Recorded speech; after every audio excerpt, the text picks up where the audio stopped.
Cursed energy, यही पूरी जे के दुनिया की नींव है। सब कुछ इसी से शुरू होता है।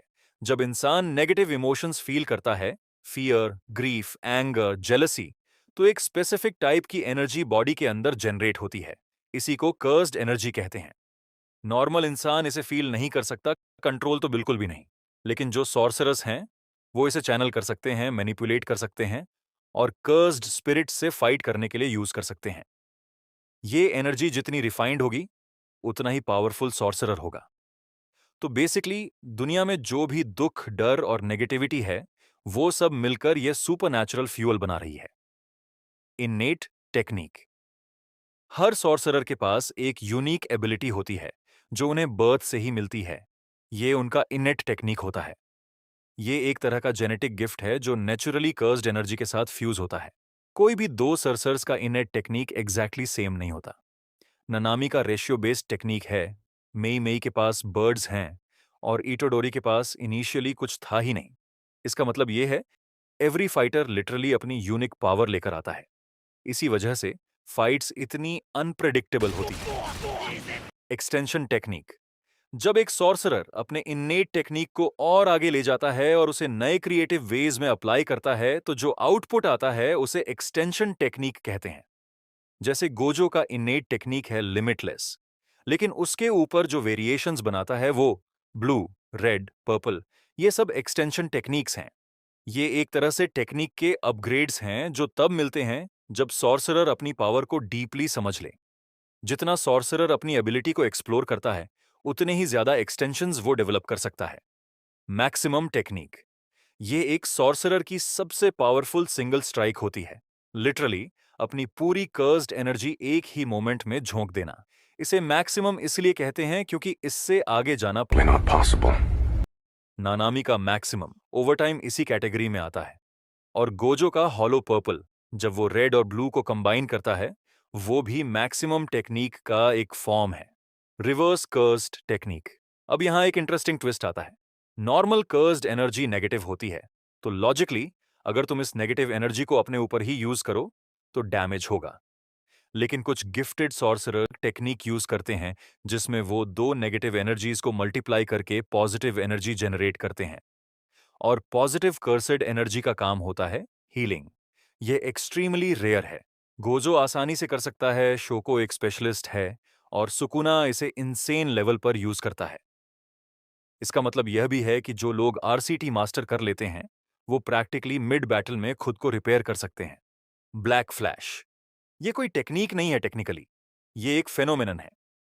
जब कोई सोर्सेरर एक ही मोमेंट में कर्स्ड एनर्जी को फिजिकल इंपैक्ट के साथ परफेक्टली सिंक कर देता है, एक सेकंड के अंदर, तो जो आउटपुट आता है उसे ब्लैक फ्लैश कहते हैं। और डैमेज रेगुलर हिट से काफी ज्यादा पावरफुल हो जाता है। ब्लैक फ्लैश अचीव करना स्किल का नहीं, फ्लो का काम है। तुम फोर्स नहीं कर सकते इसको। इसी वजह से जब इटाडोरी ने पहली बार ब्लैक फ्लैश हिट किया, वो एक टर्निंग पॉइंट था। जो सरसर्स ये कंसिस्टेंटली लैंड कर सकते हैं, वो एलीट टीयर में आते हैं। ब्लाइंडिंग वाव। ये एक ऐसा कॉन्सेप्ट है जो पूरी जेजे के दुनिया को इंटरेस्टिंग बनाता है। अगर तुम वॉलंटैरिली अपने ऊपर कोई रिस्ट्रिक्शन लगाते हो, कोई रूल, कोई लिमिटेशन, तो उसके बदले तुम्हारा कर्स्ड आउटपुट प्रोपोर्शनली स्ट्रॉन्गर हो जाता है। यह एक ट्रेड ऑफ सिस्टम है। गोजो ने एक बार अपनी आईज बैंड करके फाइट की और उसी रिस्ट्रिक्शन की वजह से उनकी पावर टेम्पोरेरीली बूस्ट हुई। कर्सेस भी बाइंडिंग वाउज यूज करते हैं, जैसे महीटो ने ह्यूमंस के साथ डील्स की थी। ये बेसिकली यूनिवर्स का एक रूल है, जितना ज्यादा सैक्रिफाइस उतना ज्यादा पावर। Cursed tool. ये वो वेपन्स हैं जो स्पेशली कर्स्ड एनर्जी के साथ इन्फ्यूज करके बनाए जाते हैं।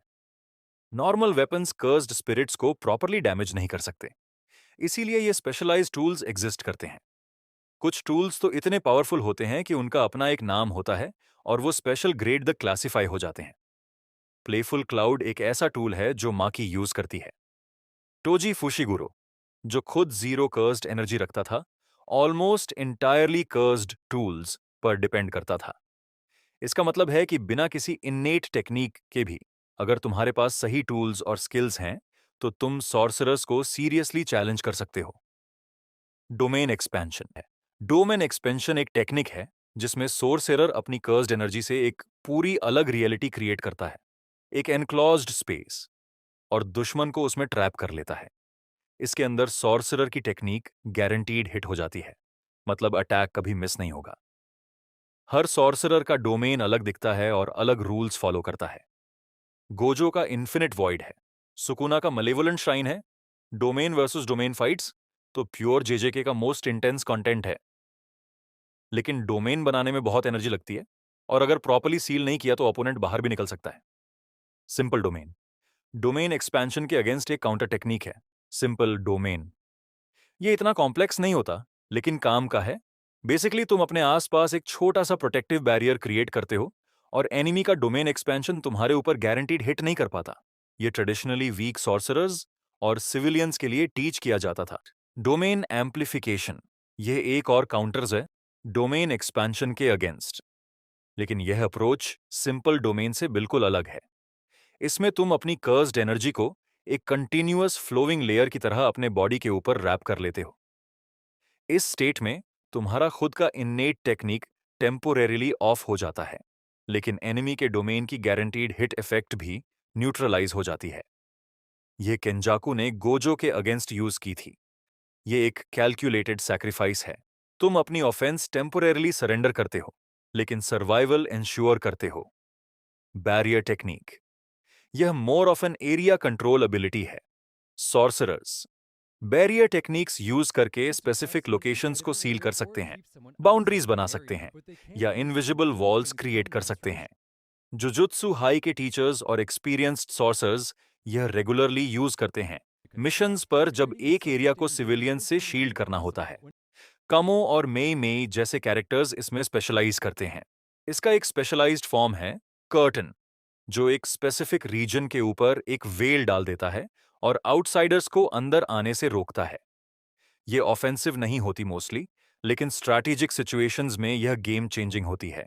हेवनली रिस्ट्रिक्शन, ये एक ऐसी कंडीशन है जो कुछ स्पेसिफिक इंडिविजुअल्स को बर्थ से ही इंपोज होती है, उनकी चॉइस के बिना। इसमें उनकी कर्स्ड एनर्जी प्रैक्टिकली जीरो या नेग्लिजिबल होती है, लेकिन उसके बदले उनका physical body super human level तक इवॉल्व हो जाता है। टोजी फुशिगुरो इसका सबसे आइकॉनिक एग्जाम्पल है। उसके पास कोई टेक्निक नहीं थी, कोई कर्स्ड एनर्जी नहीं थी, लेकिन उसकी स्पीड, स्ट्रेंथ और सेंसेस इतनी रिफाइंड थी कि वो टॉप टियर सॉर्सरर्स को आराम से बीट कर सकता था। माकी भी इसी पाथ पर है। ये बेसिकली ट्रेड ऑफ का अल्टीमेट फॉर्म है। सब कुछ सुपरनैचुरल छोड़ दो और रिटर्न में फिजिकल परफेक्शन लो। सिक्स आईज, ये कोई ऑफेंसिव टेक्निक नहीं है, यह एक दृष्टि है। सिक्स आइज गोजो क्लैन में हर कई सदियों बाद एक बार किसी में मैनिफेस्ट होता है, और जो इसे पाता है वो कर्स्ड एनर्जी को एक कंप्लीटली डिफरेंट लेवल पर परसीव कर सकता है। गोजो इसे इतना एफिशिएंटली यूज करता है कि उसकी cursed energy consumption practically zero हो जाती है। वो हर टेक्निक को इमीडिएटली समझ सकता है, दुश्मन की मूवमेंट्स रीड कर सकता है और इन्फिनिटी को बिना किसी एफर्ट के मेंटेन कर सकता है। साटोरू गोजो के पास सिक्स आइज और लिमिटलेस दोनों साथ हैं। इसी कॉम्बिनेशन की वजह से दुनिया उन्हें लिटरली द स्ट्रॉन्गेस्ट मानती है। लिमिटलेस, यह गोजो क्लैन का हेरेडिटरी इनेट टेक्निक है, और यह कॉन्सेप्ट फिजिक्स से डायरेक्टली आता है। लिमिटलेस का आइडिया है कि स्पेस को इन्फिनिटली डिवाइड किया जा सकता है। दो पॉइंट्स के बीच इन्फिनिट स्टेप्स हैं।